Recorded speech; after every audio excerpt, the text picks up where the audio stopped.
Assalamualaikum warahmatullahi wabarakatuh. Perkenalkan, nama saya Vidi Irwanda, NIM 18060051. Video ini saya buat untuk mempresentasikan tugas mata kuliah metodologi penelitian dengan dosen pengampu Bapak Dr. Alphonse Trianto, SEME.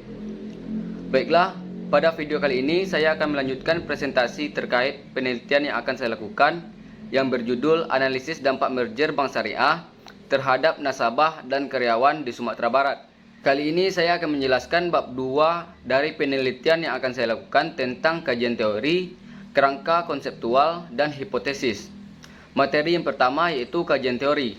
Kajian teori ini terbagi atas 4 poin, yaitu yang pertama bank syariah, yang kedua merger, yang ketiga nasabah, dan yang keempat karyawan.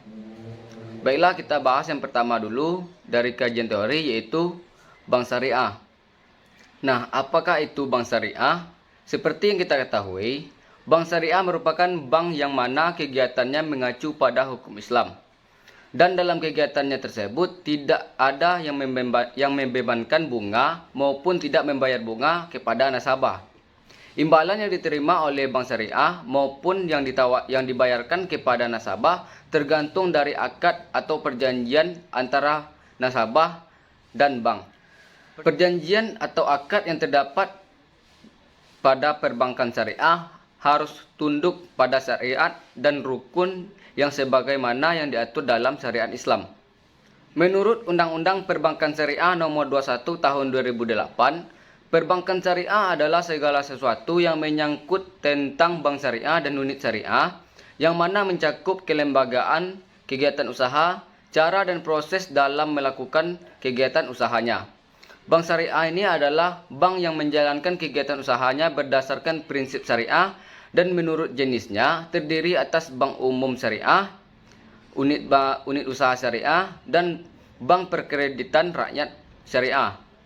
Bank umum syariah adalah bank syariah yang berdiri sendiri sesuai dengan akta pendiriannya, bukan merupakan bagian dari bank konvensional. Beberapa contoh bank umum syariah antara lain Bank Syariah Mandiri, Bank Muamalat Indonesia, Bank Syariah Mega, Bank Syariah Bukopin, Bank BCA Syariah, dan Bank BRI Syariah.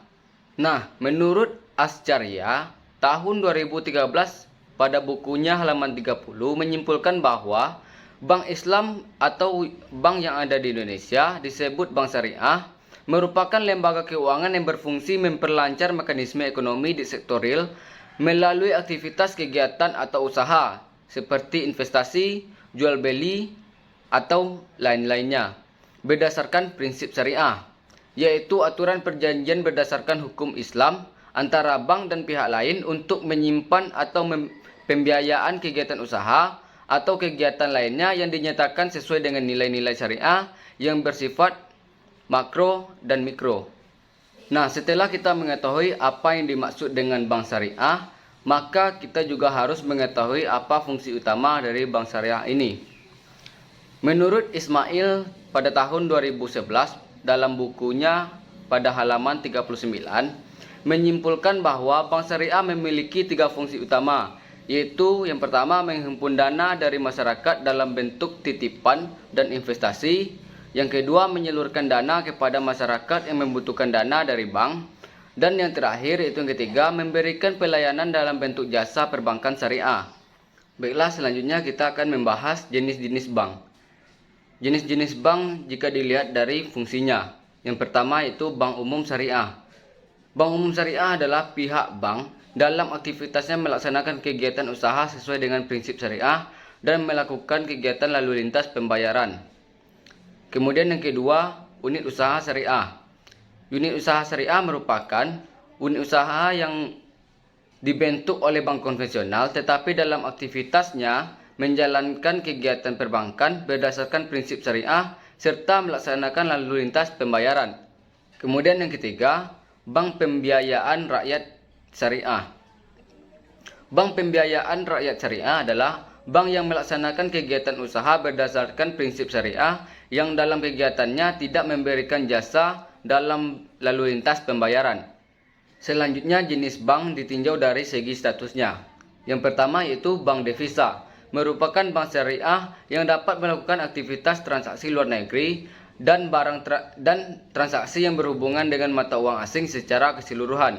Kemudian bank non-devisa merupakan bank yang belum mempunyai izin untuk melaksanakan kegiatan seperti bank devisa.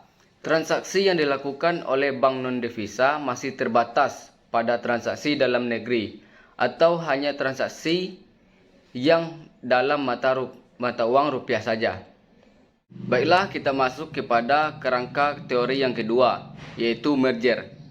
Apa sih merger itu? Merger merupakan suatu strategi yang diambil perusahaan untuk mengembangkan dan menumbuhkan perusahaan.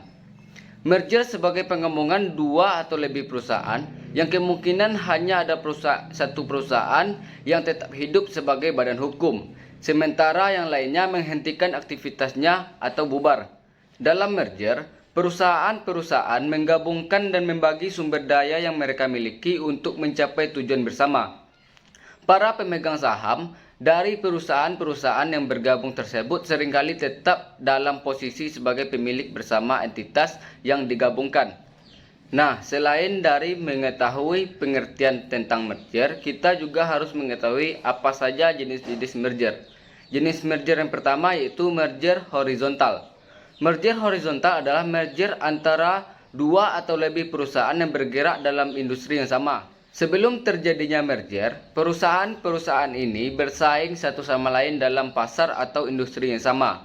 Salah satu tujuan utama merger horizontal ini adalah untuk mengurangi persaingan atau meningkatkan efisiensi melalui penggabungan aktivitas produksi, pemasaran, dan distribusi, riset dan pengembangan, dan fasilitas administrasi.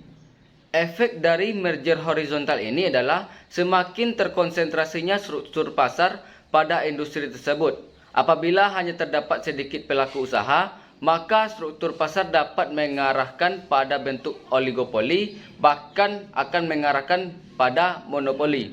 Selanjutnya, jenis merger yang kedua yaitu merger vertikal adalah integrasi yang melibatkan perusahaan-perusahaan yang bergerak dalam tahapan-tahapan proses produksi atau operasi. Merger dan akuisisi tipe ini dilakukan jika perusahaan yang berada pada industri hulu memasuki industri hilir ataupun sebaliknya.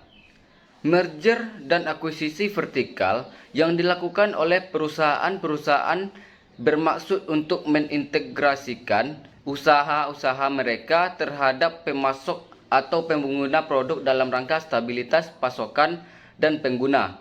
Tidak semua perusahaan memiliki bidang usaha yang lengkap mulai dari penyediaan input sampai pemasaran. Untuk menjamin bahwa pemasokan input berjalan dengan lancar, maka perusahaan tersebut dapat mengakuisisi atau merger dengan pemasok. Selanjutnya, jenis merger yang ketiga yaitu merger konglomerat. Merger konglomerat adalah merger dua atau lebih perusahaan yang masing-masing bergerak dalam industri yang terkait. Merger konglomerat terjadi apabila sebuah perusahaan berusaha mendiversifikasi bidang bisnisnya dengan memasuki bidang bisnis yang berbeda sama sekali dengan bisnis yang semula. Apabila merger dan akuisisi konglomerat ini dilakukan secara terus-menerus oleh perusahaan, maka terbentuklah sebuah konglomerasi. Sebuah konglomerasi memiliki bidang bisnis yang sangat beragam dalam industri yang berbeda. Kemudian jenis merger yang terakhir yaitu yang keempat, merger ekstensi pasar. Merger ekstensi pasar adalah merger yang dilakukan oleh dua atau lebih perusahaan untuk secara bersama-sama memperluas area pasar. Tujuan merger ini terutama untuk memperkuat jaringan terutama bagi produk masing-masing perusahaan. Merger ekstensi pasar seringkali dilakukan untuk perusahaan-perusahaan lintas negara dalam rangka ekspansi dan penetrasi pasar. Strategi ini dilakukan untuk mengakses pasar luar negeri dengan cepat tanpa harus membangun fasilitas produksi dari awal di negara-negara yang ingin dimasuki. Selanjutnya, kita masuk kepada kerangka teori yang ketiga yaitu nasabah. Nasabah adalah orang atau badan hukum yang mempunyai rekening, baik rekening simpanan ataupun pinjaman pada pihak bank. Sehingga nasabah merupakan orang yang biasa berhubungan atau menjadi pelanggan bank. Dengan kata lain, Nasabah adalah pihak atau orang yang menggunakan dan secara sengaja menjadi langganan bank yang dipercayainya. Nah, dalam memahami mengenai apa yang dipikirkan oleh nasabah, ada beberapa hal yang dipahami terlebih dahulu. Yang pertama yaitu memahami tujuan-tujuan dan sasaran-sasaran yang ingin dicapai atau yang ingin didapatkan oleh nasabah. Yang kedua yaitu memahami cara mereka membuat peringkat dan memprioritaskan tujuan dan sasaran tersebut. Yang ketiga yaitu mengetahui apa yang bisa kita lakukan dengan produk yang akan ditawarkan untuk membantu merealisasikan masalah-masalah yang timbul antara mereka dan cara mencapai tujuannya tersebut. Kemudian kerangka teori yang terakhir yaitu yang keempat, karyawan. Menurut Undang-Undang Ketenagakerjaan Nomor 13 Tahun 2003, karyawan dapat diartikan setiap orang yang bekerja dengan menerima imbalan dan tempat ia bekerja dan memiliki hubungan kerja dengan adanya perjanjian kerja antara pengusaha dan pekerja atau karyawan.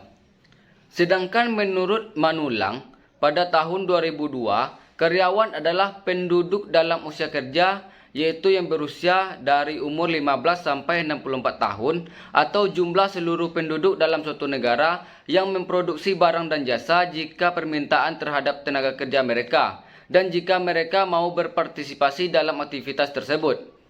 Berdasarkan penjelasan tersebut, dapat saya simpulkan bahwa karyawan ini adalah seseorang yang bekerja dan memiliki tanggung jawab atas pekerjaannya dan imbalannya adalah gaji dan tunjangan dari tempat seseorang tersebut bekerja.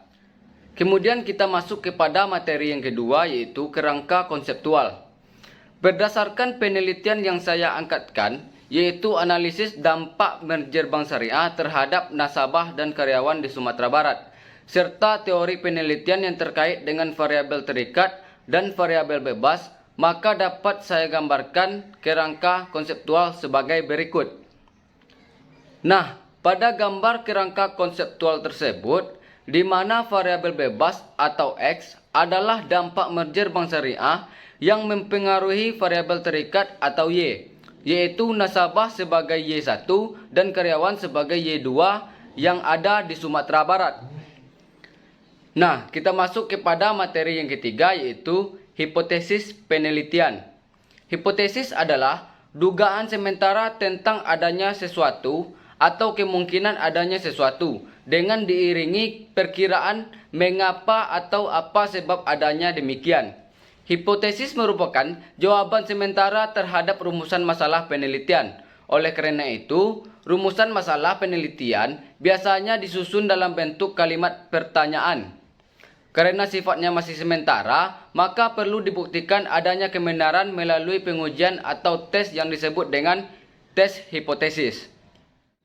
Nah, ada dua macam hipotesis yang dibuat suatu percobaan penelitian ini, yaitu hipotesis nol atau HO dan hipotesis alternatif atau H1.